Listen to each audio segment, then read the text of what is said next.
What is up, wrestling fans? Welcome to another Pay-Per-Viewpoint edition of the Smark Out Moment Smack Talk podcast, where we're going to be breaking down what we think is going to happen at WWE Crown Jewel 2024. It's going up this Saturday, and it's going to be in Saudi Arabia, so in the afternoon, we'll be doing the live coverage of that, but obviously before that, we have to do our preview side of it. If you don't know who we are, I am Tony Mango, joined as always by Callum Wiggins. Hello. And Robert DeFelice. Hey. And we are going to give a rundown of all whopping seven matches on this show. It's just, I don't remember the last time that we had that beyond WrestleMania. I think that might be the last one, or the only other one this year that's had more than like five. But Not yeah. even SummerSlam? Maybe SummerSlam, I don't know. SummerSlam might have only had 5 or maybe 6. I don't remember it having necessarily 7, but double check that real fast while going around here. But not only do we want to break down what we have to say, but we always want to know what you have to say as well. So drop your thoughts in the comment section below. It is 7 matches, by the way, on SummerSlam. You're right. While you're over there hitting the buttons that you can find on there, you know, the like button, the subscribe button, you got to ring that notification bell. That way we have that email alert sent out to you when we go live for the post show immediately following Crown Jewel. Also, if you want to help us out on the monetary side of things, click on that join button or the thanks button. If you do click on the join button, it's the same stuff you see on Patreon. The only difference being that you get some early access for stuff and you get some video content that doesn't quite translate exactly the same way. But you know, the different tiers that are on there, they're all the same. It's what you've been hearing a million times by now. Redbubble and TeePublic is where you can pick up your merchandise. Keep in mind the Discord server that we have for anybody that wants to chat things up throughout the week. And we're going to just roll along here with our Crown Jewel predictions and everything else we want to break down. So strap yourselves in. Now, we do have 7 matches on this card, which that already defeats the purpose of asking that usual, do you think they're going to add anything? And we already know what happens on SmackDown as well. So there is almost 0% chance that anything gets changed or added or adjusted, because the breakdown for that, not going to spoil exactly what the whole show is, but you can see that on smarkandmoment.com.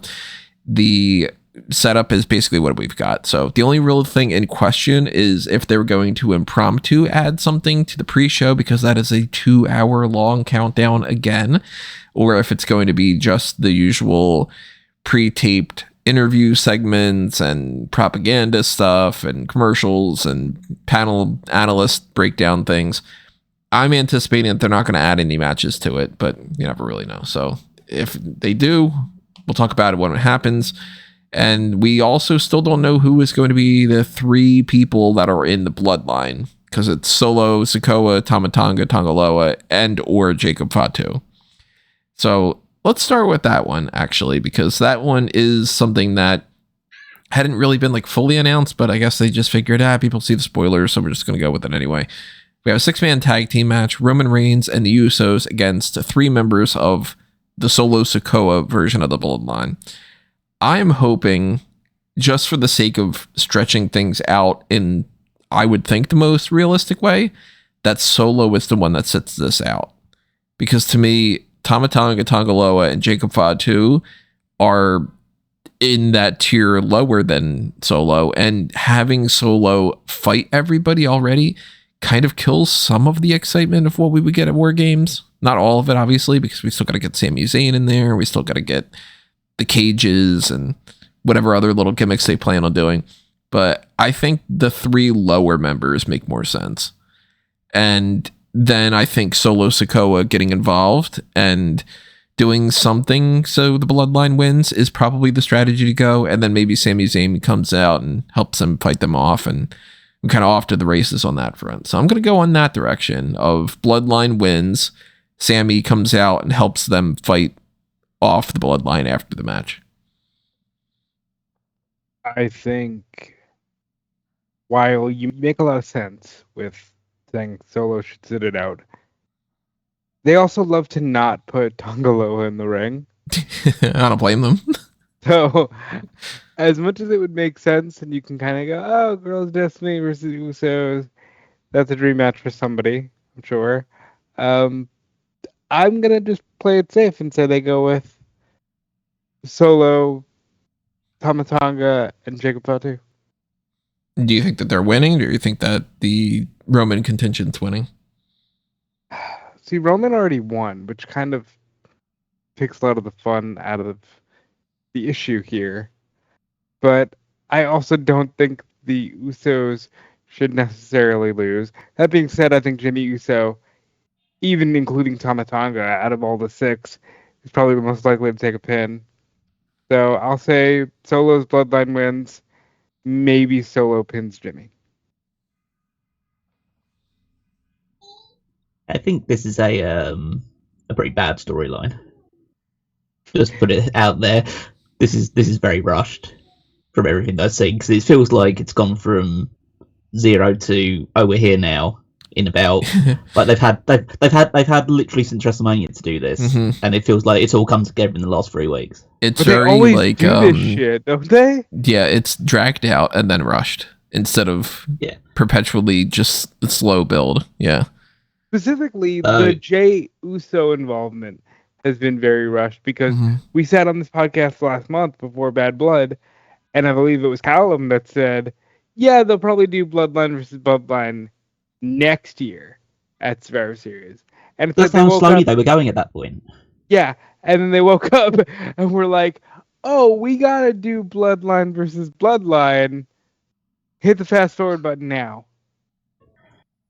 Secondly, I'm surprised that we started talking about the match, which I think has a very good chance of being the main event. So, it's definitely ending. I have no idea why Tony started with it, but I rolled. Yeah, it's because I was just talking about we don't know who's going to be in that, so I figured we'd go with it. But I do think that there's one other match that has a chance to be the main event, and that's the Cody and Gunther thing, which will, I guess, de facto end up finishing up this one with. I think to make the match, the inevitable match at Survivor Series, as interesting as it needs to be, you need to have one or two things. Either the babyface have to win this one and then lose at War Games, or they need to lose this one then win at War Games. Because if you do have Reigns and the Usos win this one, it does get to the point of, well, what's the point of doing the War Games match? Because clearly you guys are much better than the other guys. Right. Like, you've already established that pretty clearly. I think to even add to that thing, I think Reigns needs to get pinned. I'd even go that far to say, like, because I'd be down for it. Well, yeah, I just think that it's just too.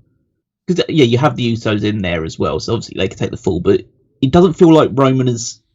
And this is the wider problem I have with the whole storyline, is that Roman's never had his comeuppance for anything that happened. Right. Outside of, obviously, he lost the belt to Cody, which was like the big thing at WrestleMania, but he's just come back and he's just seamlessly been accepted back by the Usos after everything that happened, and his old bloodline betrayed him, but he's come back to it and he's just beaten them at every opportunity that he probably can do, outside of a couple of 4-on-1 attacks on SmackDown. But pretty much in any actual quote unquote match, he's dominated them. So he needs to look somewhat fallible.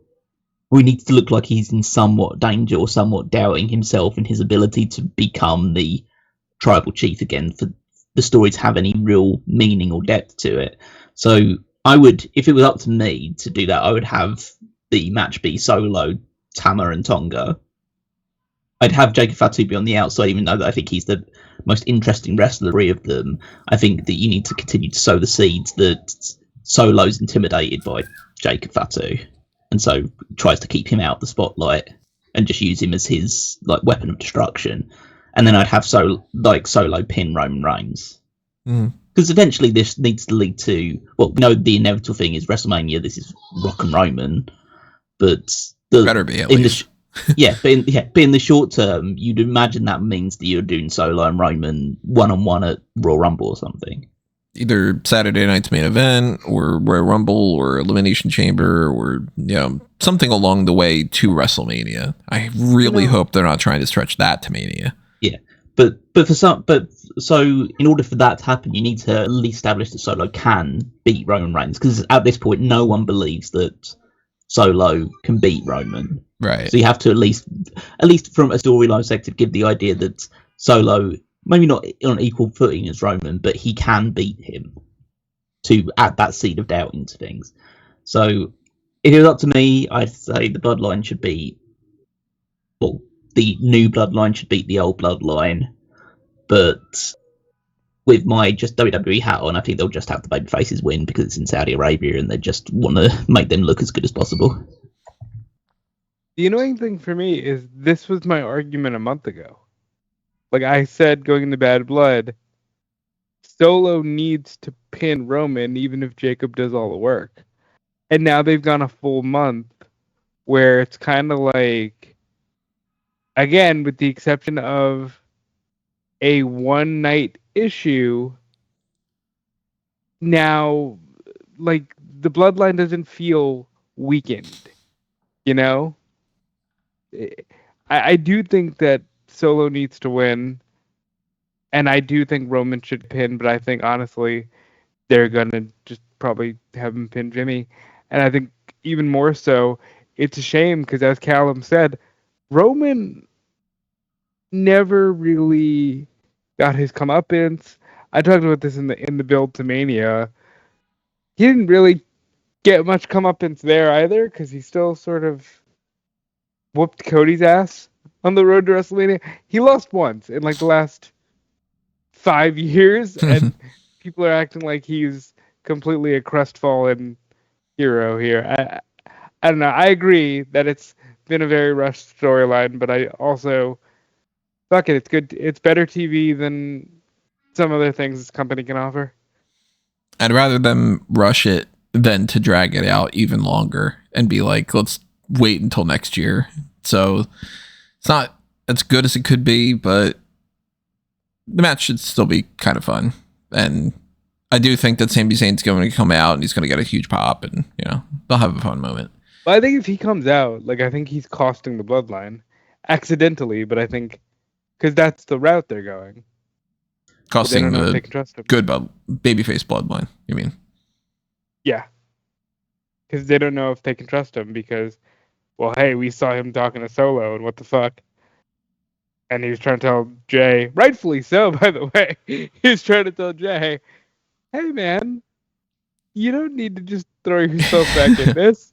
It is kind of funny when they have, like, legitimate logic behind some storylines. Like, the stuff that happened on Raw is Sammy going, Jay, hey, you do realize that this is, like, toxic as all hell and you don't need to do any of this stuff, right? And Jay's like, it's complicated because it's a family issue.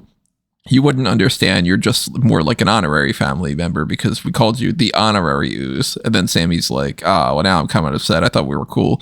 And Jimmy's like, no, I mean, he's not fucking family. It's like, yeah, he isn't. The thing that upsets me is in one fell swoop, they've undone like 2 years of storyline progression.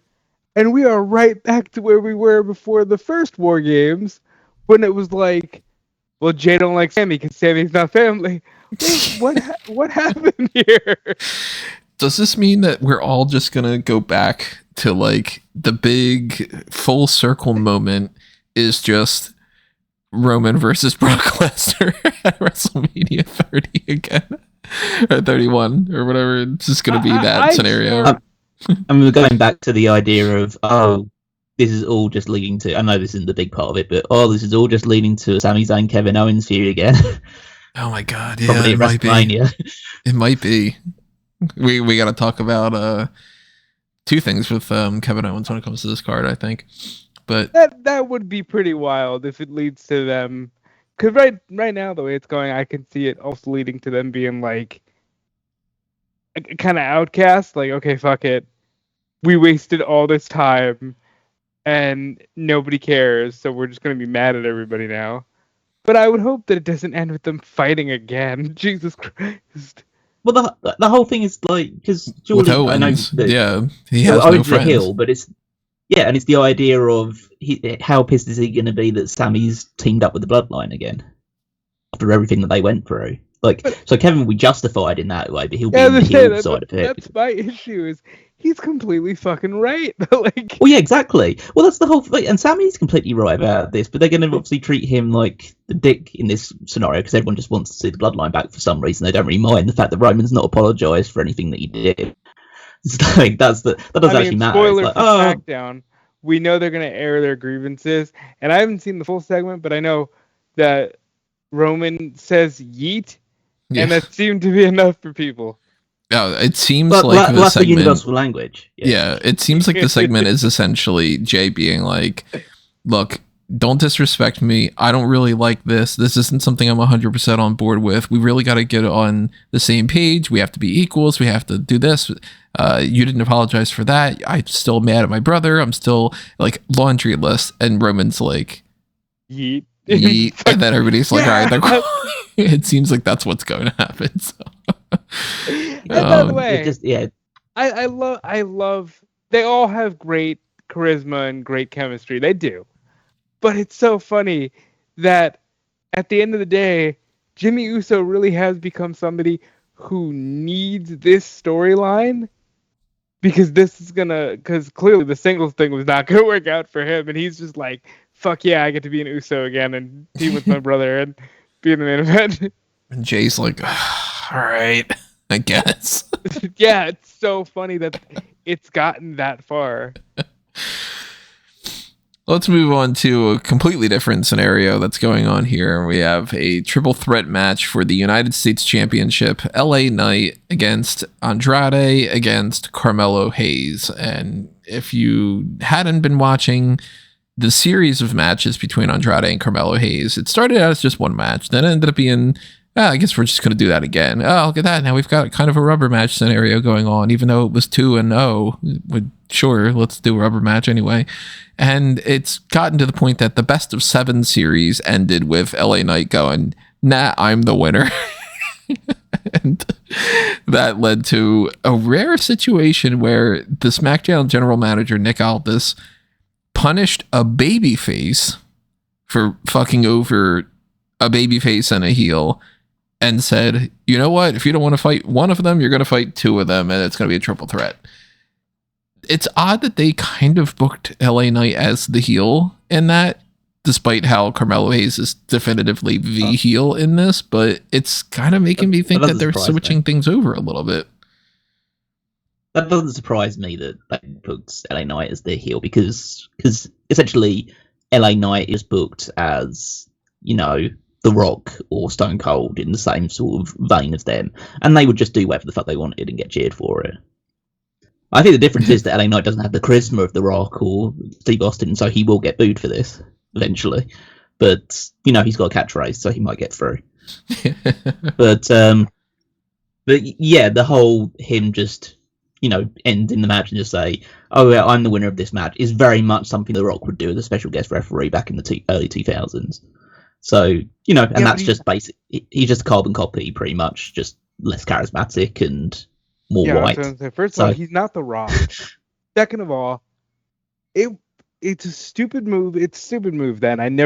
This is what I always talk about when we talk about The Rock. I was never really down with it as it was happening. Like, you can look back and laugh, but that shit was dumb and disruptive and actively made things more difficult.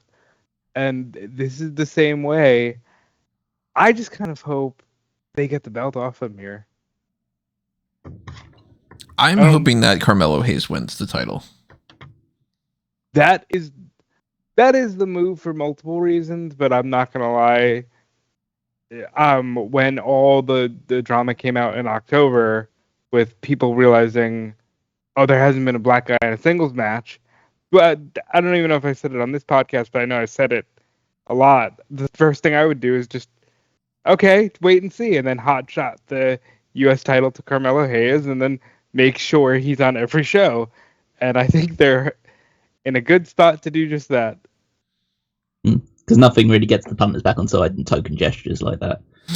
But yeah, I mean, I think that, to be honest, I would pull for Andrade to win just because I think it's hilarious that the likely path for a Speed Championship match is looking like it's going to be Bron Breakker versus Andrade, so that would be hilarious that for the Speed Championship it's the Intercontinental Champion versus the United States Champion fighting for a belt that nobody cares about.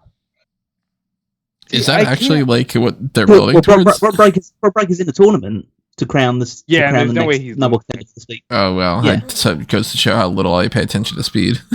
I just saw it, and I just because I just saw like a tweet just out there saying like, "Oh, Braun Breaker advanced to speed tournament." I went, "What the fuck are you doing, putting Braun Breaker in a speed tournament? Who cares about that?" I mean, he's gonna fight. I think he's fighting like he'll probably end up fighting like Sheamus in the finals of that before. Who wants like, to see that for 3 minutes? Why would you get the fucking 20 minutes on Raw? And at this point, who wants to see speed? Yeah, but I just think that would just be hilarious if Andrade wins this, and then it's the Intercontinental Champion versus the United States Champion for the prestigious Speed Championship instead. You know, when it comes to that, here's just one of those things we gotta mention that like boggles my mind. Clearly, WWE gets paid for speed, otherwise they wouldn't be doing it. But you would think that they would want it to succeed so that they could continue to do that kind of stuff going forward and tout how amazing everything is. And they actively go out of their way to have people like Andrade and Candice LeRae, the two speed champions, never have their fucking title and never bother to mention it. They're not allowed. Well, they did mention it. They mentioned it on the SmackDown last week about Candice was first teaming with Nia Jax, saying that she was a champion and teaming with another champion. So they referenced the fact that she is the speed champion. She's not allowed to hold her belt. Yeah, I don't get it. They're not allowed to hold the title outside of Twitter, which I don't get because the clips go on Twitter. Like, I don't understand that aspect of it. Like, why would X be like, hey, but we don't want you to advertise this. We don't want you to get people to want to tune in. It's probably because Elon would think it's woke to put the title on another belt. And on other shows. Maybe it's that, and he's dancing around like a fucking lunatic and stuff too. So God, I hope he does it. He's not aware that Latino currently carries the championship. Yeah, maybe. We'll just wait. Like in 8 years' time, he'll be running for president next time. So we'll just wait for that. Thankfully, he can't.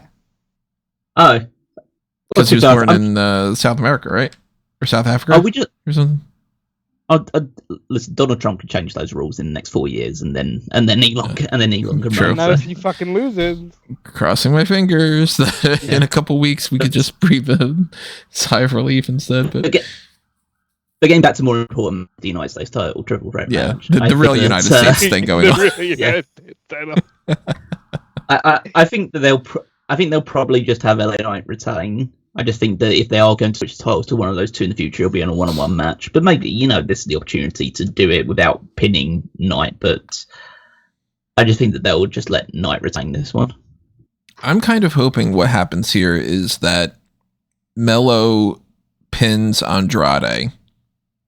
And then that can kind of effectively make it to where it's like, okay, he won the best of 7 series without doing another match.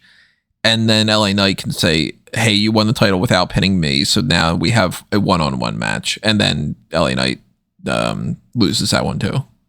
I think that's ultimately the best way to milk the last little bit out of this before going, these 3 guys do not touch each other for at least a year, And then Melo moves on to, I don't know. Who the hell's on SmackDown? Maybe over Femi.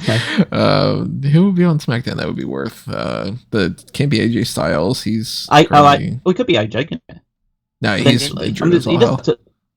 Yeah, but he doesn't feud with him. Like he just feud with I don't know. I'm trying to think. I'm just trying to think of any babyface on SmackDown. My mind just goes blank. Now wait a minute. Are you asking? In this scenario, are you saying he is champion feuding someone? Melo? Yeah. Yes.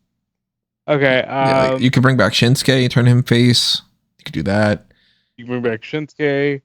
You can maybe do Gargano and Ciampa in 2 separate things. You could maybe That is true. They're working towards a split for those 2. See, I was only going with the fact that AJ is the obvious choice to beat Carmelo for the title because he got injured in the match with Carmelo. Yeah. If he can wrestle again when he can. I guess you could do like quick one-off things with Apollo Crews and Baron Corbin just to kind of like kill a little bit of time, but I wouldn't want that to stretch out more than like 1 episode of TV for the most part.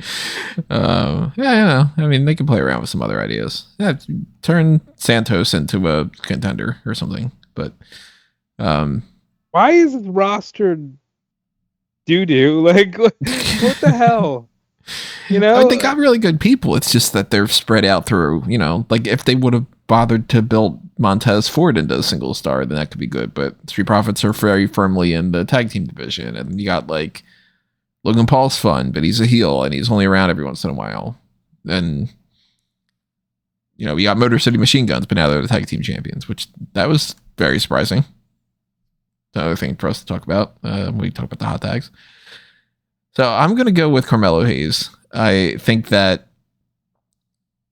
at least from my perspective, it's time to just move on and end this, but maybe their plan is to just keep it on LA Knight. I think that the very least likely scenario is Andrade, at least. I can't picture that happening. So I'm going to go Mello. I'm going Mello just because I think it's the best move overall. He's a young dude. He, actively showed he can go in championship matches in NXT, held a bunch of different belts there. And like LA Knight for me was always kind of flat, but he had the US title run. I'm ready for him to move on, and Andrade just would feel like a step backwards. I'm sorry. Like, it's not that I don't love Andrade in the ring, but to put the US title on him right now would feel like a step backwards. I'm going with LA Knight retaining. I just don't think they're going to swap it over in a triple threat match. And there also is a potential in the future that they put this LA Knight title on Jacob Fatu or Sikoa, or Kevin Owens, for all we know. So it might not be as simple as just Hayes wins the belt at some point. It could stay where it is. Speaking of titles to stay where they are, I think that is exactly what is going to happen when it comes to the Fatal 4-Way match for the WWE Women's Tag Team Championship. You got Jade, Cargill, and Bianca Belair defending against Metaphor, Lash Legend, and Jakara Jackson, Chelsea Green and Piper Niven, and Kairi, Sane, and Io Sky of Damage Control. And that is very much a scenario that they could have any team pin anybody and then take the titles off of Cargill and Belair. But I still am thinking that they're just going to keep those heading into WrestleMania. And it's odd, but in a good way, that they're finally doing this cross-branded thing and woke the hell up about that idea. And they have Metaphor involved and all. I'm not great. They're not great. I'm not super fantastic, oh my god, hyped about the fact that Lash Legend and Jakara Jackson are in this match. But I do think it's interesting, and it's a good way to do that as something slightly different than to just have Damage Control and Chelsea and Piper. But funny enough, this is already going to be the most women that have ever been on a Saudi Arabia show. Because at this point, with that match, and on top of that, the Liv Morgan and Nia Jax match, they're beating out the Elimination Chamber pay-per-view. So we're getting more women on this than ever. And that's neat-ish. Of course, this isn't going to be the best match of the night, but it's going to be a match, so that's why we're talking about it. I'm going to go the champions retain.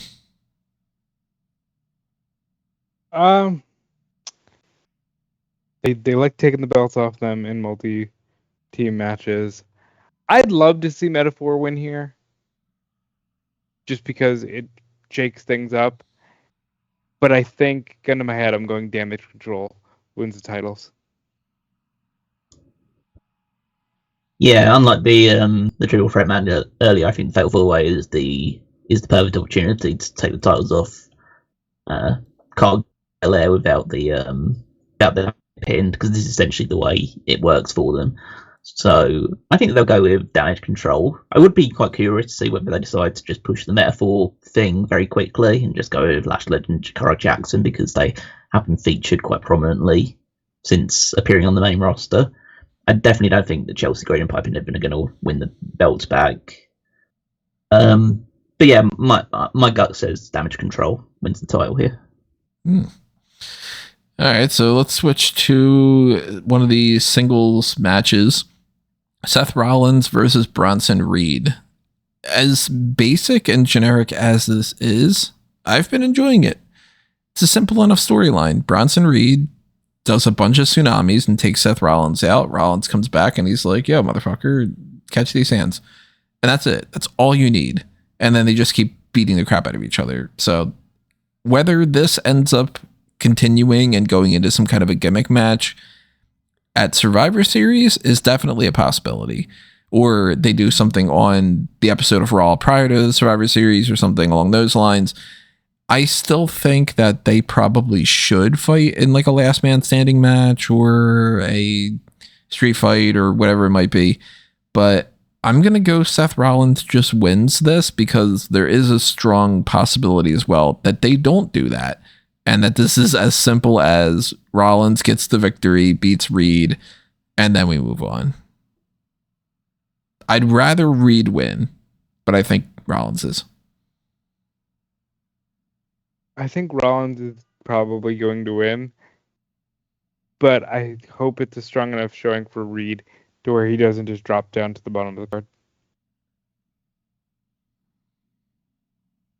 I would follow similar track. I think that Rollins is going to win, and then Reed does something to him after the match, which necessitates a more hardcore match to finish off. But this is kind of just Reed's lot in life. Like, he's just there to be the monster of the week for Seth Rollins to slay before he moves forward to probably face Gunther at some point for the World Heavyweight title. Before facing CM Punk probably at WrestleMania. But that's just a long-term thing. Gunther's got a lot of people set up. And Rollins is certainly one of those. I think that's probably your Royal Rumble. Yeah, it could be. I mean, I think it could be. Well, Survivor Series, they're rumouring that Punk's going to face Gunther, so I think Rollins probably would make sense then for the Royal Rumble one. But we're also yeah, overlooking Saturday night's main event. We don't know what they're going to want that to be. Well, that's the interesting about this. Well, I say interesting. Maybe it's not as interesting, but the fact that like Braun Strowman's completely disappeared out of the picture since beating Bronson Reed, and they've just like decided, okay, they're just. Well, he got hurt. Yeah, he's injured. Oh, okay. Well, at least there's a justification for that then. But yeah, it does just feel like. Well, to be fair, like the time that Reed attacked Rollins, I know it was kind of kayfabe, but like then Rollins was out for ages, and so he has a feud with Braun Strowman. He's actually injured, so basically you just don't want to be around Bronson Reed at this point because it seems to just feuding with him means that you're going to be off TV as soon as the feud is over. So yeah, I mean, he's so big and strong and tough that he takes you out even if you beat him. Yeah. And that'll probably be what happens here. Yes, I think Rollins will be Bronson Reed, and then Bronson Reed will, smash him through the announce table or a barricade or something, and then they'll have like a Falls Count Anywhere match on an episode of Raw. Rollins will get the definitive victory, and then they'll move on. Hopefully, if it's a Falls Count Anywhere match, they actually do a Falls Count Anywhere match instead of what they did at Halloween Havoc, which was so stupid. Falls Count Anywhere match that Ray on that show 3 times. Yeah, well, that's not the issue I had. The issue I had was a Falls Count Anywhere match that barely leaves the ringside area for more than about a minute, and it's just to be around the commentary table, and no pinfalls take place outside of there. It's so stupid. Big problems with that Halloween Havoc show. Let's move over to the Women's Crown Jewel Championship match. I am still. I'm not going to talk about the other singles match then.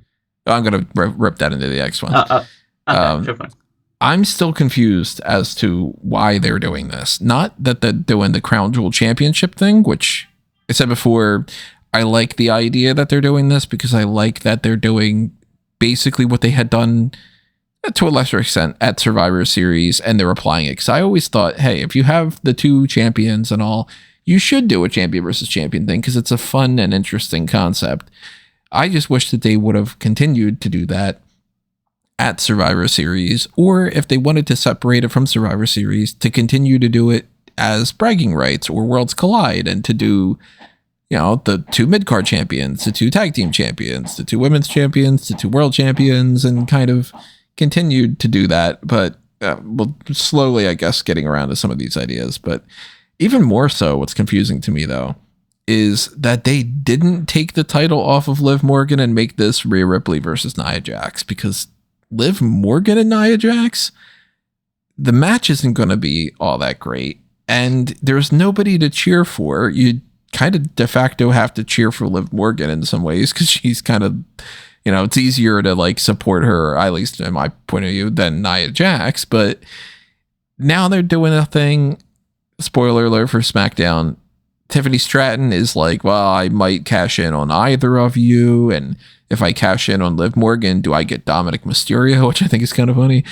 And Rhea Ripley is still like, I'm coming for that belt, even though there's the Raquel Rodriguez problem. So this whole not putting it on Rhea and then waiting like 2 months or whatever and just kind of killing time just to do this match? Liv against Nia? Huh? When they announced that they were doing these matches at Bad Blood, they announced it right before the women's title match, and I pre-wrote, like, okay, I guess Rhea Ripley's going to fight Nia Jax for the title at Crown Jewel, because it just made sense. Mm-hmm. Like, potentially riptiding Nia. Babyface against the heel, somebody to cheer against somebody to boo. You could have literally still done the same storyline of, who's Tiffany going to cash in on if she does. You could have had, if you want to continue the Liv Morgan and Rhea Ripley thing, they cost Rhea and Nia beats Rhea to make her look stronger. Like, there's a lot of options on the table there. And they went with the one that makes the least amount of sense. I think that they did that just because, it gets people talking. There's outside factors that are more intriguing than the actual match. I think that was the mindset. If I had to guess, I would honestly give the title to Jax and just make it like another major moment for her. She goes to Saudi, becomes queen, she comes back as reigning champion, and she wins another accolade, and then Charlotte Flair can come and take it all away from her.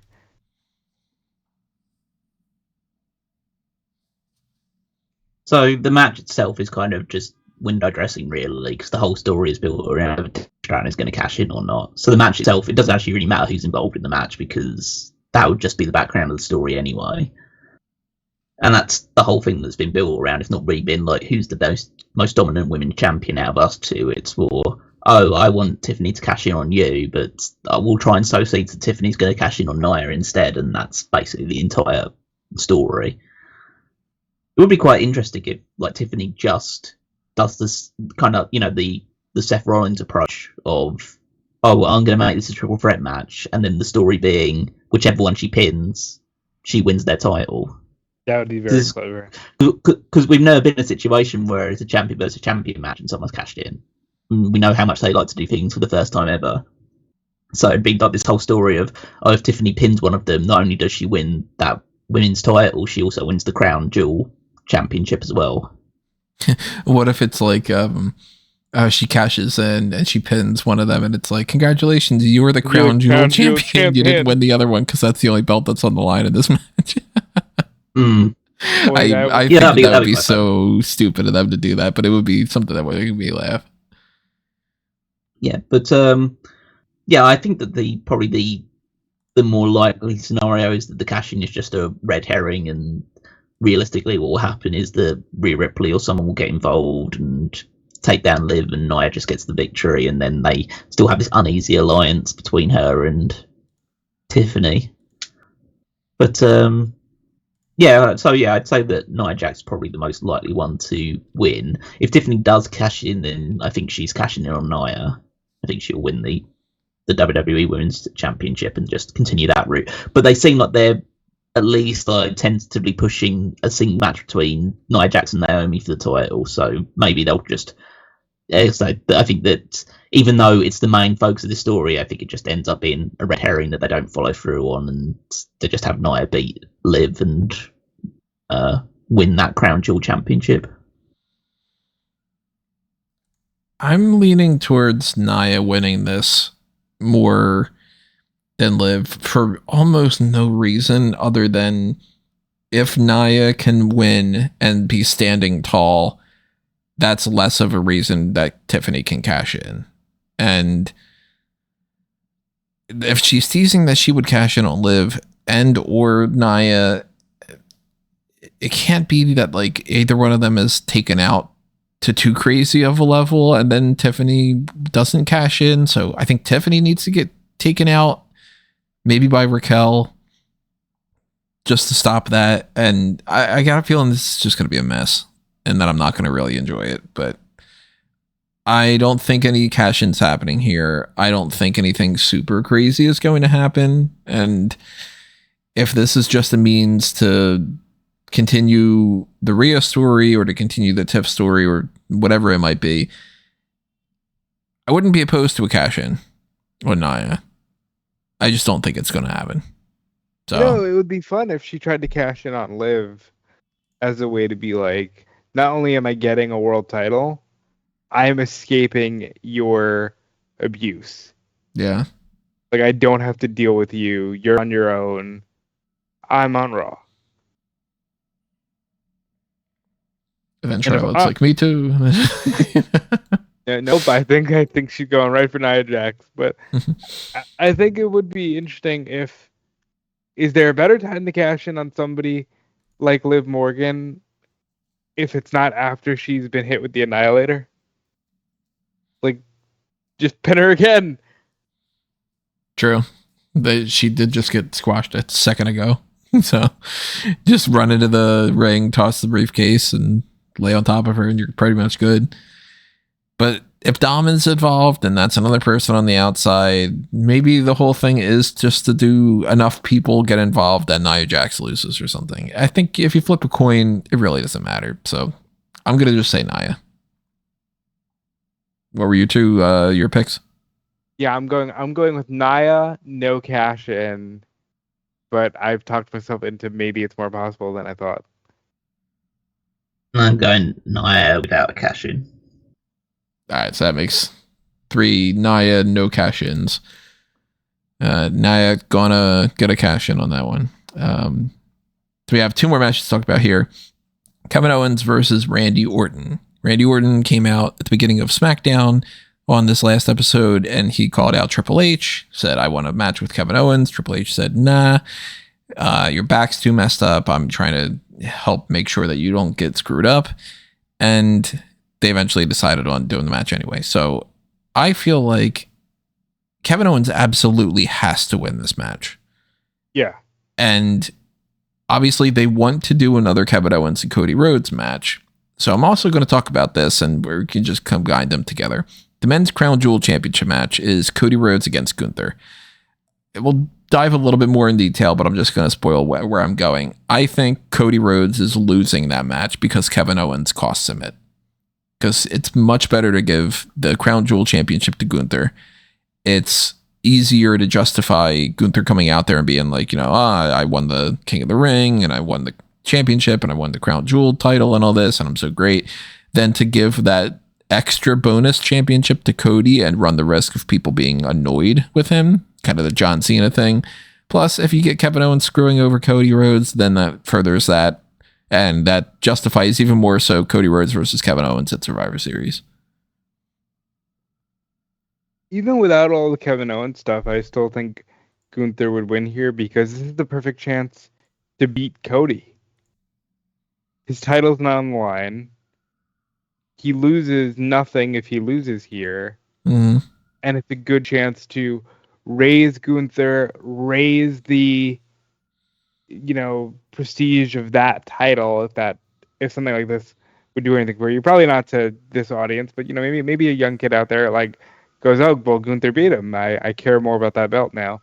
I think it's a perfectly good move to have Gunther win here. And I also think that KO has to beat Randy. He should probably powerbomb him on the apron a couple times just to, hammer home that, yes, he is going back to being a killer. And that sets them up for Survivor Series where Gunther can brag about, winning the Crown Jewel Championship and then fight CM Punk, or even if before Punk, Priest maybe, whomever it may be, Yeah, Priest waiting in the wings. You've got Rollins. You've got Punk. You've got the potential of the John Cena thing happening in 2025. You've got the Goldberg thing, Which that's the only way I could see Gunther losing this match is if Goldberg cost him, but I don't think that's happening here. I did think about Goldberg, but I think we can wait on Goldberg. Mm-hmm. I think Goldberg might be the pre-Mania main event match.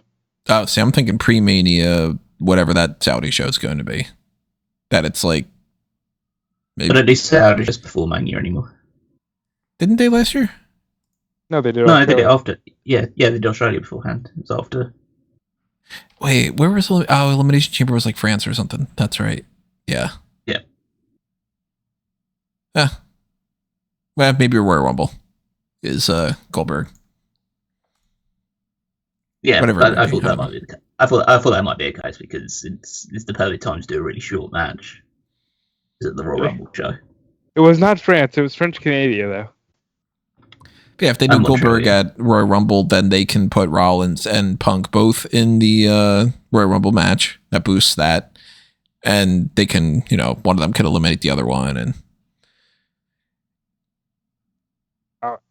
I mean, we can talk about it much more in the months to come, but I think that would benefit from a championship. In any other era where John Cena wasn't coming back, I think it would be the championship match. But we do have a Cena to think about. Well, I still think that Cena might win that Royal Rumble and challenge Gunther.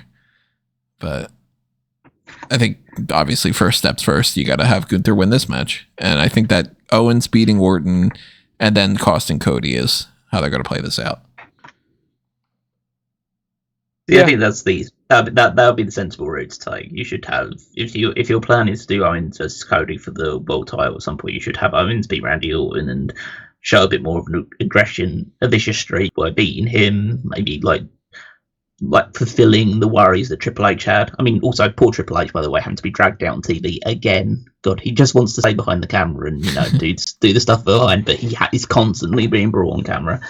But yeah, he should almost fulfill what Triple H's fears were about Randy Orton's back by having Owens just be very aggressive and powerful him multiple times to sell an injury.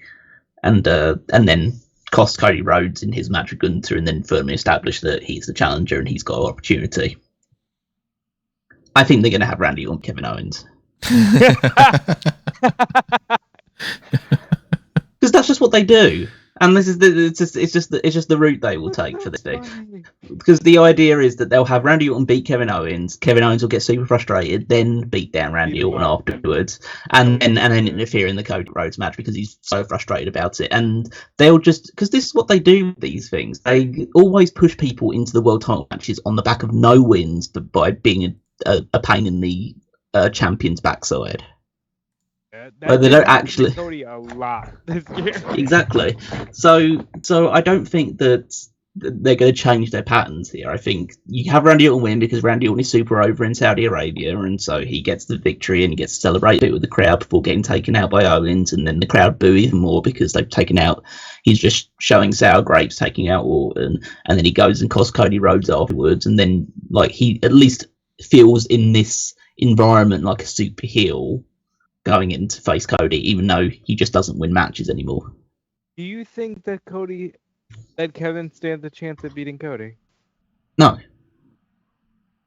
All right, I just wanted to ask.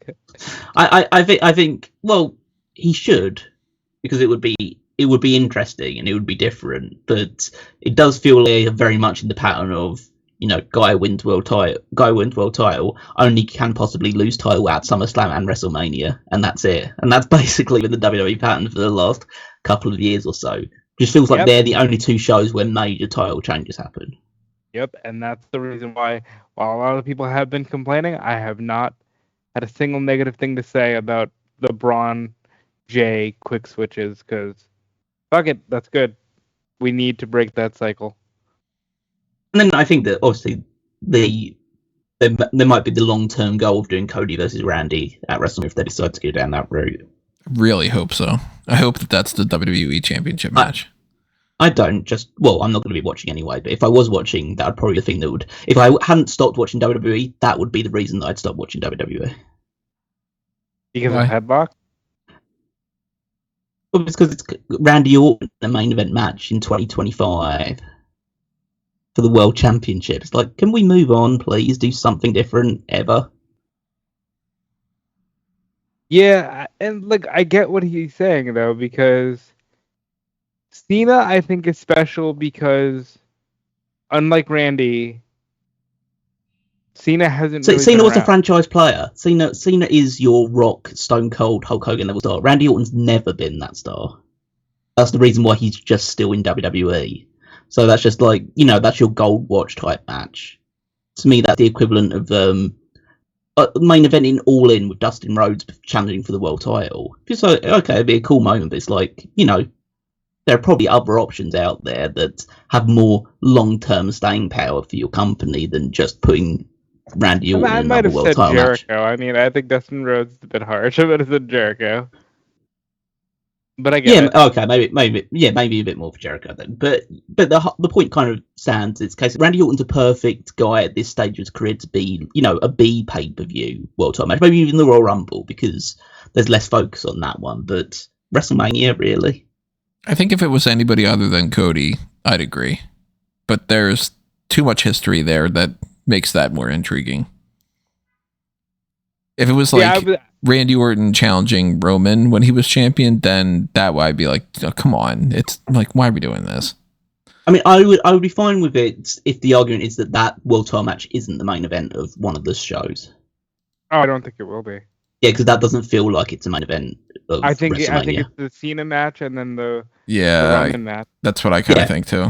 Yeah, if that's the case, then that's fine. If it's like, an opening match or like middle of the card, then it does feel more in keeping with things, which is again a bit of an indictment on Cody. But that's like, and he knows it too.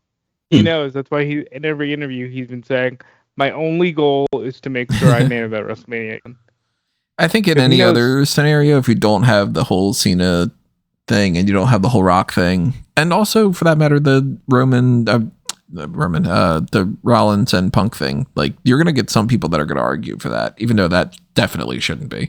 Oh, I mean, in any other era, if you didn't have this Cena thing, I would just say Punk is absolutely winning the Royal Rumble, and regardless of who he faces, is gonna headline Saturday.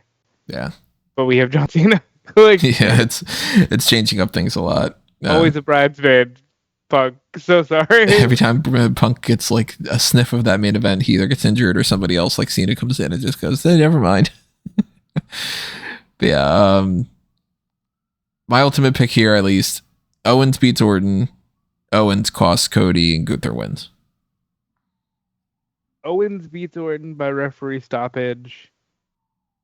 Gunther wins. I don't know whether or not KO will cost Cody. Yeah, I'm just going to say Orton and Gunther win. And at least that's what we know for Crown Jewel right now. Now, if they do end up changing anything up on, I guess, it wouldn't happen on tonight's NXT, but in the course of the next few days and on SmackDown or something, then you'll see updates on smarkmoma.com. But I am fully expecting this is the card that we've got heading into Saturday afternoon, and we'll be doing the live coverage on smarkmoma.com. We'll be having the live post show immediately following. Normal setup that's going on there. I think that the pre-show starts at 11 a.m. Eastern, and the main card starts at 1 p.m. So it's probably going to end around like 4 or so. And we'll be talking about what happens there after that. But in the meantime, make sure that you click around all the different places you can find all the different content on the link tree. Go to amangotree.com. You'll find links to Smark Out Moment content. You'll find the Fanboys Anonymous links. You'll find the Tony Mango content. It's all neat. Just go ahead and like and follow and share and favorite and subscribe to all those different things. Show your support for a Mango Tree. Make sure that you are also bouncing around checking what Rob and Callum have out there. I am underneath the mango tree, so continue checking out all the Fanboys Anonymous stuff. And especially our View to Kill podcast from 3 years ago, believe it or not. Damn. Yeah, and you can also check out my stuff at Dude Felice on social media and check out Fightful.com for the writing I do. But also check out what Callum has going on. You can find me on Twitter at Wigmeister14. Check out the power rankings every Saturday over on smarkmember.com, where I rank the WWE superstars based on their prior week's performances. And then while you're over there, you can head on over to the Fantasy League, also at www.fantasyleague.com, where Crown Jewel definitely have a lot to say in terms of what we can do with our teams moving forward, who even gets to choose who eliminates different people from other people's teams, and pick up extra points and all that other stuff. So keep an eye on that to see how our rosters are doing as we continue the march towards WrestleMania. Be nice if I could win some things beyond the predictions, because every time I win these predictions, it doesn't matter, and people it's like it hasn't really been a matter because, like, even though you've won pretty much every single prediction contest, it hasn't made any. You've been miles behind since about like pretty much 3 months into this thing. That's so and crazy. now because our rosters are so small, it really doesn't actually make that much difference whether you do win or not. Almost like I'm pretty much screwed at this point. it's a little bit less close than I would have imagined, but me and Rob are still up there, so there's still competition to be had. Well, pour one out for the Mangoes Don't Kneel, everybody, because they're kneeling a lot this year. That's 2024 for you. It's the year of no, damn it, and they get slapped back down. Well, in the meantime, before we do the next round, which is going to be the hot tags on Friday, just stay tuned to what we got and leave your comments below, and we'll see you when we see you, everybody. But this has been another Smark Out moment, and we are being counted out.